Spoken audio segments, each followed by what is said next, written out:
Bonjour à tous et bienvenue sur ce nouveau Pitch Day des rencontres digitales et rêves sur le thème de la restauration rapide sucrée. Je suis Elsa et nous sommes ravis d'accueillir aujourd'hui Fanny Berthollet, espagilière et directrice marketing, et Benjamin Bien-Aimé, directeur réseau du réseau Laura Todd. Bonjour et merci beaucoup à tous les deux d'avoir accepté notre invitation. Bonjour Elsa. Bonjour Elsa, merci de nous inviter. Avec plaisir. Alors Fanny et Benjamin, je crois que c'est vous, Fanny, qui allez vous y coller. Avant de démarrer notre interview, est-ce que vous pourriez, s'il vous plaît, rapidement pitcher sur ce que c'est Laura Todd, le concept et d'où ça vient? Oui, Laura Todd, c'est la plus ancienne maison de cookies française qui a 90 ans d'histoire et qui s'est fait connaître avec une recette devenue iconique de cookies, avec une texture très particulière qui a été de nombreuses fois primée. Et Laura Todd est devenue aujourd'hui une adresse gourmande incontournable d'Île-de-France et bientôt partout en France. Eh oui. Et d'ailleurs, on va voir quelques visuels qui vont, je pense, vous donner envie. Mais avant ça, j'aimerais que vous nous racontiez un petit peu justement cette histoire parce que qui date pas d'hier quand même. Donc, il y a plein de choses à raconter sur Laura Todd et nous, on veut tout savoir. Donc, déjà, commençons par le commencement. Comment ça a débuté, l'histoire? Oui, tout à fait. Laura Todd, c'est une maison qui a près d'un siècle d'histoire. Donc, c'est vraiment une marque de patrimoine. L'histoire, elle démarre au tout début du XXe siècle avec Laura Todd, la femme, qui naît en 1891 près de Chicago et qui est passionnée de pâtisserie. Qui au départ pâtisse un peu dans son coin, pour sa famille, puis pour ses enfants. Et puis qui va mettre au point sa propre recette de cookies. Ok. Une recette qui est très riche de bons ingrédients de qualité et qui a une particularité, c'est cette cuisson à basse température qui lui confère un fondant, une texture assez unique. Et poussée par ses enfants, elle va présenter cette recette à la Foire internationale de Chicago, où elle va remporter le prix du meilleur cookie. Et ça, c'est en 1933. Et c'est le point d'ancrage, en fait, le début de la marque, la maison Laura Todd, puisque dans la foulée, elle se décide, avec sa fille, d'ouvrir une première boutique dans l'Illinois. Et puis, ça fonctionne assez vite, très bien. Le bouche à oreille fonctionne. Et d'ailleurs, ce bouche à oreille, cette adresse qu'on se donne un peu en confidence, c'est ce qui a fait le succès de Laura Todd, à la fois aux US et puis ensuite à Paris. Et puis des années plus tard, c'est son petit-fils qui reprend le flambeau et qui va ouvrir 5 boutiques aux États-Unis. Oui, parce qu'en fait, elle avait gardé tout le temps sa petite boutique, enfin sa boutique à elle. Elle n'avait pas développé en fait. Oui, c'était une adresse plutôt confidentielle qui fonctionnait très bien. Et puis ensuite, voilà, ça a été une histoire d'entrepreneuriat familial avec sa fille puis son fils, qui a fait prendre de l'ampleur à la maison Laura Todd. Et donc ça, c'est un peu la première partie, les racines américaines de Laura Todd. Ensuite, il y a une deuxième étape fondamentale qui est l'arrivée en France en 1985. Et ça, c'est une date assez clé. Comment ça s'est passé? En fait, c'est un entrepreneur français qui était en voyage aux États-Unis et qui est tombé amoureux, non pas de Laura Todd la femme, mais de Laura Todd l'entreprise, la maison de cookies, et qui a décidé, qui a fait le pari un peu fou d'importer la marque en France. Et c'est ainsi que Laura Todd arrive en France en 85, il y a 40 ans. Et là, c'est un vrai succès. Aujourd'hui, on dirait que c'est un buzz. On ne parlait pas forcément de buzz à l'époque, mais il y a eu vraiment un intérêt très fort de la presse, des clients, qui découvraient à la fois Laura Todd, mais surtout le cookie. C'est la première fois que les Français goûtaient un cookie. On connaissait le biscuit, on ne connaissait pas le cookie.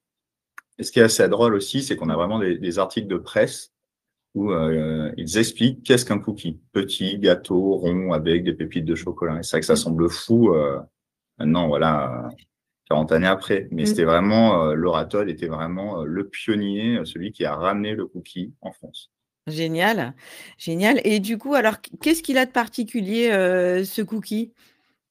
Alors ce cookie donc, c'est vrai qu'aujourd'hui, on voit beaucoup, pléthore d'offres autour du cookie. La singularité du cookie Lauratot, d'abord, c'est, un cookie qui est pensé comme une pâtisserie. C'est un cookie qui est plus qu'un cookie, on va dire. Un cookie gâteau, un cookie, très généreux, qui est, d'abord fait avec des bons ingrédients de première qualité, cuit à basse température, et ça c'est vraiment un secret de cuisson qui a fait la notoriété de l'oratode, et avec une confection artisanale. Euh, Au cœur de Paris, on a un laboratoire pâtissier dans le 18e arrondissement où nos pâtissiers confectionnent chaque jour tous les cookies qui sont ensuite envoyés dans nos boutiques. D'accord, Et une seconde particularité, c'est que ces cookies sont envoyés frais, jamais congelés, en boutique et cuits sous les yeux des clients dans les fours de nos boutiques. Donc, quelle que soit l'heure, on vient acheter chez Lauratot un cookie qui sort du four. d'accord, donc en fait, il est confectionné dans le laboratoire et cuit sur place? Exactement. Exactement. OK, d'accord, très bien et j'imagine que aussi donc, pour en faire un bon cookie, il faut de bons produits de base? Tout à fait. Le sourcing, c'est vraiment le pilier de la confection de nos cookies. On sélectionne des ingrédients de première qualité, à commencer par le chocolat. Il faut savoir que pour l'oratode, la clé d'un bon cookie, vraiment l'oratode de la femme, hein, quand elle a mis au point ses recettes, elle disait la clé d'un bon cookie, c'est du chocolat de qualité et en quantité. Donc ça, c'est vraiment ce qui nous caractérise, un chocolat de qualité. On utilise un chocolat durable, puisque 100% des fèves de cacao qui permettent de confectionner ce chocolat sont issues de cultures durables. Et OK, on en met en quantité. Il y a 30% minimum de chocolat dans chacun des cookies Lauratot. C'est une concentration vraiment supérieure à ce qu'on pourrait déguster ailleurs. Ça, OK. c'est pour le chocolat. Ensuite, évidemment, notre sourcing est français. Donc, notre beurre vient de Normandie, c'est un beurre pâtissier de qualité. Nos œufs sont des œufs de plein air qui viennent de l'Oise. Notre farine vient de Chartres. Donc voilà, on a vraiment ce filtre de sourcing qualitatif et responsable. Et on met aussi un point d'honneur à ne jamais utiliser de colorants artificiels ou d'arômes artificiels. OK. Oui, donc en fait, ce cookie américain, il a été adapté enfin adapté. Et la recette, c'est toujours la recette de Laura Todd, hein, la femme, mais avec des produits, qui sont, plus locaux, finalement. Oui, tout à fait. En fait, la promesse produit de l'oratode, c'est l'authenticité et le moelleux du vrai cookie américain, comme on l'imagine, sublimé par le savoir-faire pâtissier français. OK, très bien. D'ailleurs, je crois que vous avez, réalisé quelques collaborations avec des prestigieux, pâtissiers? Tout à fait, c'est aussi, une des choses qui nous tient beaucoup à cœur, c'est, de faire vivre un savoir-faire pâtissier au quotidien, dans nos fourneaux, dans nos boutiques, dans notre animation de marque, et donc ce qui est intéressant chez Lauratot, c'est que chaque mois, il y a des nouveautés, il y a de nouvelles créations, de nouveaux produits. À commencer par une création mensuelle, qui est notre cookie du mois et qui est souvent une collaboration soit avec un chef de renom, soit avec une Mmh. marque prestigieuse. On OK. a fait par exemple des collaborations avec Christophe Felder autour d'un cookie façon Mont Blanc. On a fait une collaboration avec Kevin Lacotte, une collaboration avec Aurélien Cohen, avec le chef cuisinier Yves Cambord également. Et on en a d'autres qui arrivent pour les prochains mois. Et on travaille également avec des marques prestigieuses comme Balzac Paris, comme Palais d'été. On a réinventé un des thés iconiques de la maison en un cookie. Donc voilà, on Génial. s'amuse autour du territoire du cookie, au service de la gourmandise et de l'innovation aussi, qui est un des marqueurs forts de notre maison. Oui, c'est ça, il y a cette vraie volonté de se renouveler, de proposer des choses nouvelles pour, que les gens aient toujours cette surprise et ce plaisir, j'imagine, de découvrir, des choses, des goûts. Oui, en boutique, ça crée aussi un rendez-vous. C'est que nos Tout à clients fait. savent que tous les mois, il y a un nouveau cookie à découvrir et ils sont curieux et envie de venir. Donc, on leur fait justement, on propose cette dégustation en boutique de ce cookie mensuel. Et c'est un rendez-vous assez sympa avec nos clients. Ouais, j'imagine. Et après, il y a aussi d'autres produits dérivés que vous proposez? Oui, l'oratode, ce n'est pas que des cookies, même si c'est le produit moteur. On propose de plus en plus une expérience plus coffee shop avec une carte de boissons gourmandes qui s'élargit de plus en plus.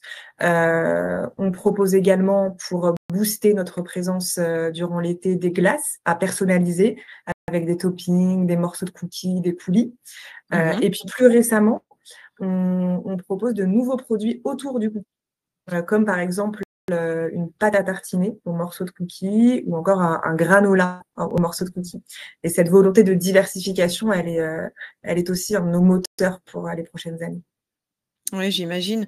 Oui, puis ça permet aussi, d'accueillir, les personnes, directement, bah, sur le dans la boutique, en fait. D'ailleurs, le magasin, il doit faire, la boutique, elle doit faire combien de mètres carrés? Qu'est-ce que vous recommandez comme, taille? Alors, habituellement, on est sur des modèles de boutiques en centre-ville d'une trentaine de mètres carrés et en Mmh. kiosque dans les centres commerciaux à partir d'une vingtaine de mètres carrés. D'accord, OK. OK, OK. Très bien. Donc du coup, voilà, là, on voit que, aussi, c'est une façon de se démarquer, j'imagine, pour les fêtes, pour les occasions particulières. Vous proposez aussi des coffrets. Oui, en fait, à chaque moment, fort de l'année, à chaque temps d'animation, on propose des coffrets thématiques, des éditions limitées, et l'Oratode, c'est aussi une marque cadeau. Environ 40 de nos ventes sont, faites sur le format coffret.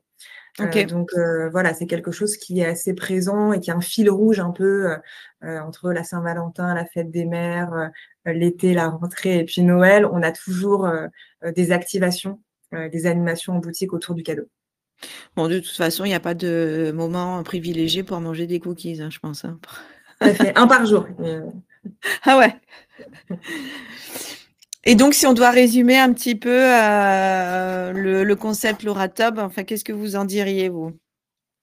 Hem, Nous, ce qui nous tient à cœur et ce qui nous rend, fiers, aujourd'hui, c'est, le capital sympathie, le côté, love brand, comme on dirait dans un jargon plus marketing, que Laura Todd a pu, construire.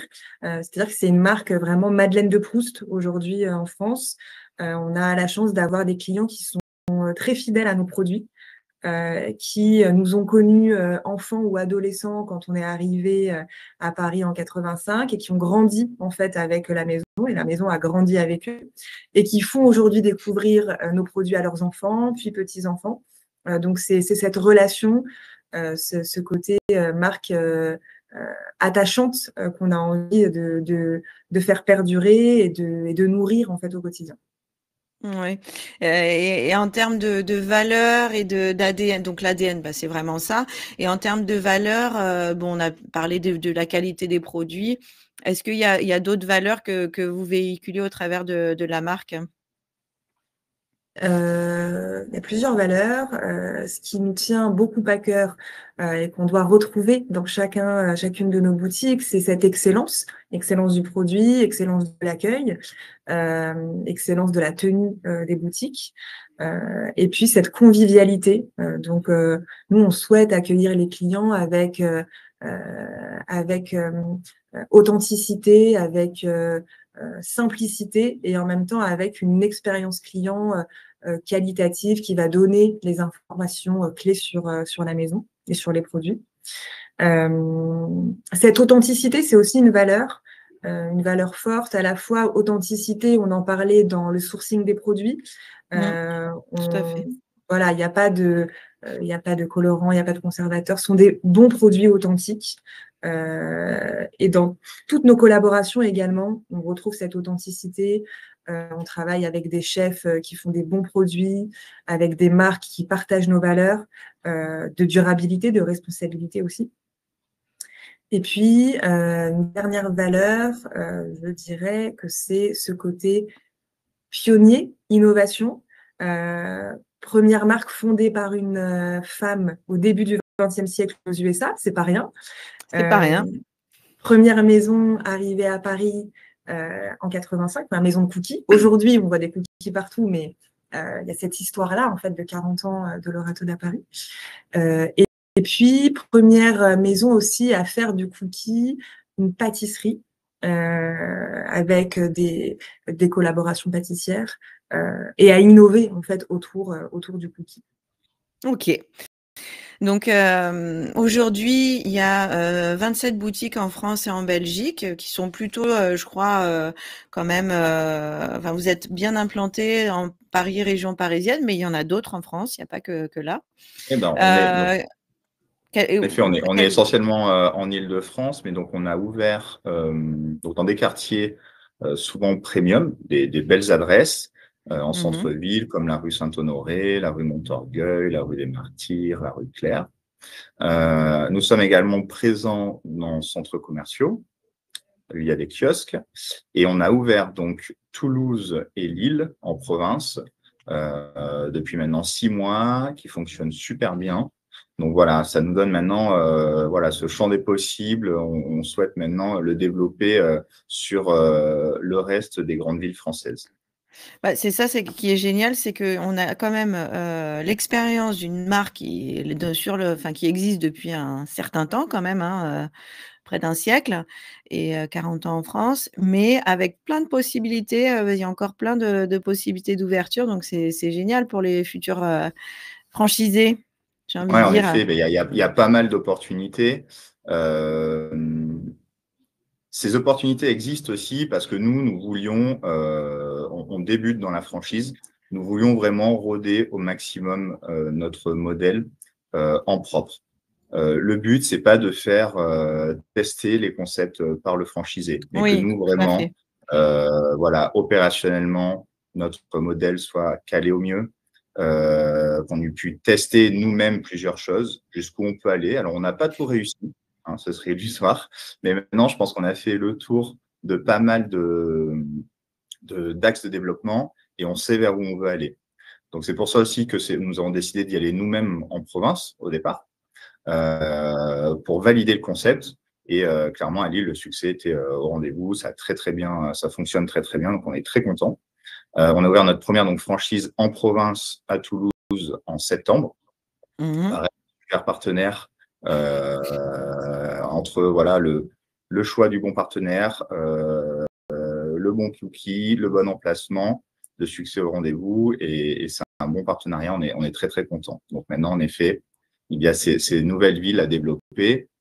Et notre ambition sur cette année 2025, c'est d'ouvrir une dizaine de boutiques en franchise, tout en poursuivant notre développement en propre avec 3-4 ouvertures sur Paris. D'accord, ok. Très bien. Alors justement, maintenant, on va s'intéresser un petit peu au type de candidat et de profil que vous recherchez. À quoi il doit ressembler ce futur franchisé? Pas physiquement, Avant hein, tout, on souhaite avoir quelqu'un qui a une appétence pour le produit. Parce que clairement, c'est sympa de traîner dans les cookies. Les gens, ils viennent pour se faire plaisir. Les clients, ils viennent pour se faire plaisir. Donc, c'est sûr qu'il faut qu'on ait cette appétence pour le produit. Il faut être amoureux de l'artisanat, des produits premium, aimer les bonnes choses. C'est fondamental pour nous. Il faut bien évidemment avoir ce côté commerçant parce qu'un concept, et peu importe le concept dans le retail, l'accueil est primordial. Et on aura pour mettre le meilleur produit au monde. Si la personne sur place n'est pas la plus accueillante, c'est compliqué. Et les gens viennent autant pour nos futurs partenaires, pour discuter avec eux, pour avoir ce lien, justement cette authenticité que nous, on veut véhiculer dans nos produits, dans l'expérience client. Donc, le côté commerçant est primordial. Et ça reste également, là, il y a un engagement au quotidien qui est nécessaire. Parce que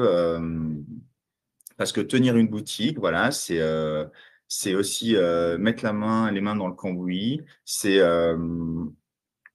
être dans l'accueil au quotidien, c'est aller voir les clients, discuter avec eux, c'est faire les cookies, c'est faire les cuissons.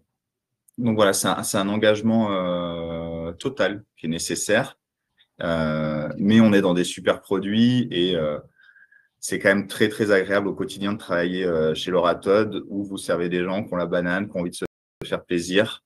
Donc plutôt un bel univers. Oui, c'est sûr. Et du coup, ce qui veut dire qu'un profil purement investisseur, c'est pas forcément un profil qui vous intéresse. Alors nous, c'est pas le profil qu'on va privilégier. Mm. Un profil investisseur 100%, ça nous paraît compliqué. Il faut qu'il ait au moins un bras droit de confiance qui soit lui qui tienne ce rôle de commerçant, d'engagé, de personnes engagées au quotidien pour tenir la boutique ou les boutiques. C'est sûr. Ok. Et est-ce que il vaut mieux entreprendre seul ou à deux chez Laura Todd pour le démarrage, par Alors, exemple? C'est quoi le plus simple? on n'a pas de profil type. Clairement, nous, notre modèle, l'objectif, ça a été de simplifier vraiment au maximum opérationnellement la boutique. Donc, une boutique ouverte 7 jours sur 7, tient avec trois ETP, 3 équivalents temps plein. La période de formation dure 1 semaine. Tout est très simplifié. Donc, il est tout à fait possible. Et là, pour l'instant, nos 5 premières franchises ont ouvert seuls les Mhm. boutiques. Après, il est en effet possible d'ouvrir aussi à 2, mais c'est pas une nécessité. Ok. Ok, très bien. Et c'est quoi le petit plus qui va faire la différence entre les candidats? Ben, le petit plus, on en revient un peu à ce que l'on disait tout à l'heure, c'est cette capacité aussi à incarner la maison Laura Todd et à faire vivre son histoire. Donc, diffuser les valeurs, incarner la marque, accueillir avec le sourire, être authentique, proposer une expérience d'excellence à nos clients. Ok. Et est-ce que, enfin, non, on est d'accord qu'il faut pas être pâtissier pour ouvrir une franchise Laura Todd? Non, non, pas du tout. En effet, nous, les cookies sont livrés en boutique, donc déjà de pâtons frais. C'est uniquement la cuisson qui aura lieu sur le point de vente. Le but, c'est Ouais. de pouvoir se débarrasser un peu de ce côté pâtissier en boutique pour justement être 100% dévoué à l'accueil client, à la diffusion de la marque, des bons messages. Et donc, le côté pâtissier n'est pas du tout nécessaire en boutique.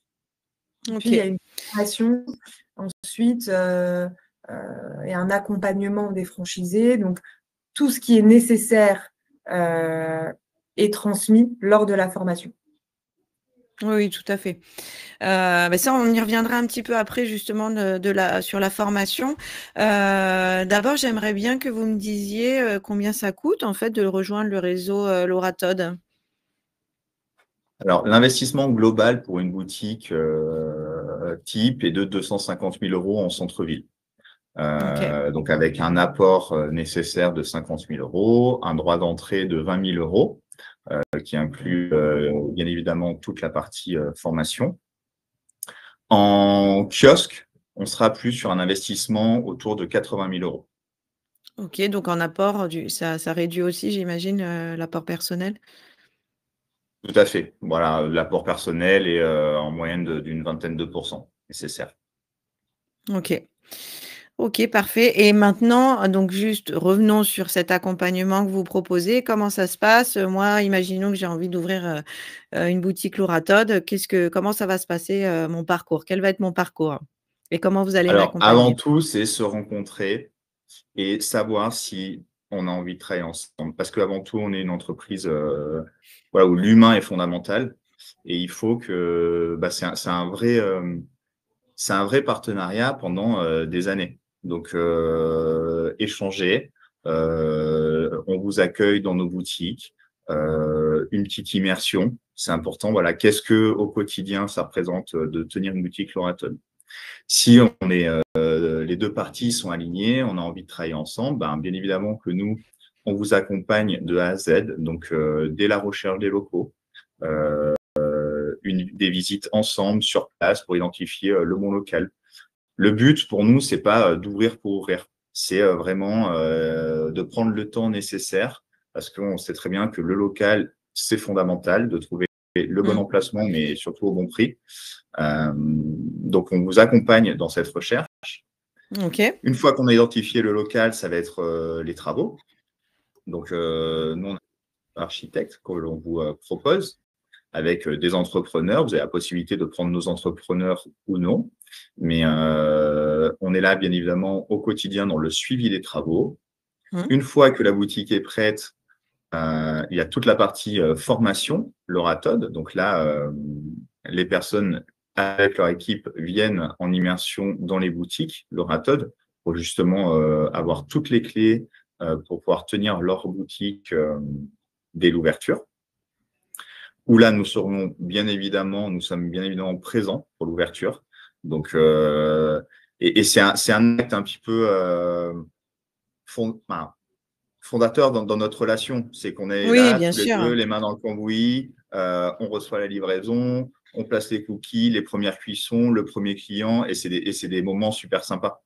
Donc, nous sommes là, bien évidemment, pour l'ouverture. Et après, ça va être un suivi au quotidien, ensemble, savoir voilà, faire un accompagnement pour pouvoir aider à ce que la boutique fonctionne au mieux tous ensemble. Ok, très bien. Et donc, juste le moment où ça prend combien de temps à peu près pour démarrer, pour ouvrir sa boutique?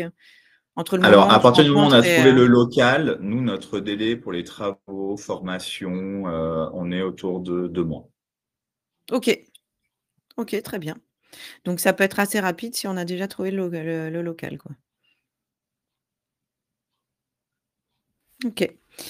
Alors, bah, écoutez, en tout cas, moi, j'ai trouvé que c'était très complet. Est-ce que je vais vous laisser le mot de la fin. Je vais vous laisser conclure si vous le voulez bien, l'un ou l'autre, Fanny ou Benjamin.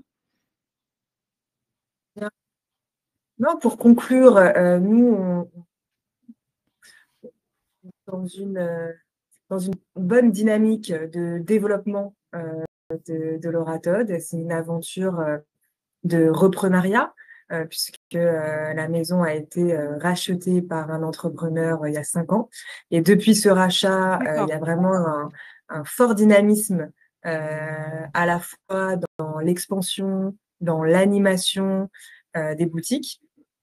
Et on est assez certain, assez confiant sur le fait qu'il y a un espace énorme à prendre en déployant le concept Loratode dans d'autres grandes villes françaises. On a testé le modèle en propre avec notre boutique à Lille. On a testé le modèle en franchise avec notre franchisé de Toulouse.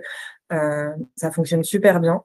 On a aussi beaucoup de gens qui nous connaissent, qui n'habitent pas à Paris, mais qui nous connaissent de bouche à oreille ou par des passages rapides à Paris et qui nous attendent à Bordeaux, qui nous attendent à Marseille, qui nous attendent à Lyon.